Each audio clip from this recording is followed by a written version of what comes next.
A cultura do jejum, Luciano Subirá, capítulo 2, um olhar para o passado. Jesus vê como natural que seus discípulos guardem a prática piedosa do jejum. O rigoroso exercício da abstinência faz parte da vida dos discípulos. Cultura, a palavra cultura, oriunda do latim, significa ato, efeito ou modo de cultivar. O jejum ao longo da história. E aqui nesse momento, o Luciano Subirá vai trazer um histórico de algumas pessoas que foram fundamentais para o avivamento, como Wesley, que eles tiveram uma vida de jejum, eles falavam sobre isso, eles se dedicavam a essa prática.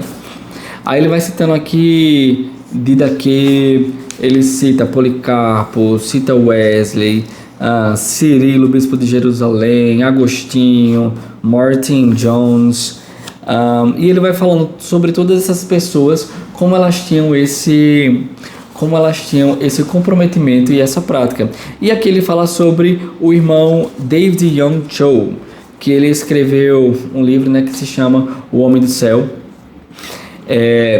E o Luciano Subirá, dizendo que, olhando para a vida de todos esses homens, ele constatou que aqueles que se destacaram na caminhada cristã e no ministério tiveram uma vida marcada pelo jejum.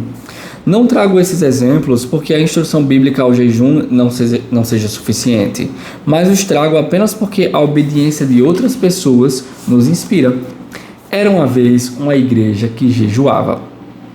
E aqui ele vai falando um trecho de uma citação do livro da celebração da disciplina, que no século I a igreja ela jejuava de uma forma intensa, então não existia tais perguntas como com quanto tempo, de quanto tempo eu tenho que jejuar, quais são as coisas que eu tenho que comer antes, como é que eu quebro o meu jejum, como é que eu faço para não ficar tonto, porque existia uma prática, mas como hoje não existe essa prática, existe um desconhecimento a respeito do jejum de uma maneira absurda. Em primeiro lugar, o jejum ele adquiriu má reputação em consequência das práticas exageradas. E em segundo lugar, a propaganda, a crença popular de que é uma virtude satisfazer cada um dos apetites humanos. Não porque se eu não comer eu vou passar fome, eu vou catabolizar, e eu vou isso e eu vou aquilo. Então, juntou o exagero das pessoas que eram extremistas com a cultura de satisfazer cada uma das nossas vontades, aí deu nessa falta de prática dessa disciplina espiritual. Não encontramos no Novo Testamento qualquer desculpa para não jejuar. Nunca, jamais existiu avivamento nos dias bíblicos ou em qualquer época na Terra sem a presença da oração e do jejum.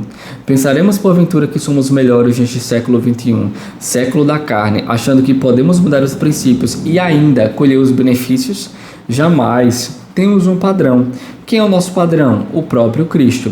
Os apóstolos seguiram seu exemplo. Os discípulos fizeram o mesmo. As primeiras gerações de líderes e cristãos não se apartaram do padrão. Somente quando a igreja se distanciou de suas raízes, mudou suas práticas, esquecendo-se do jejum.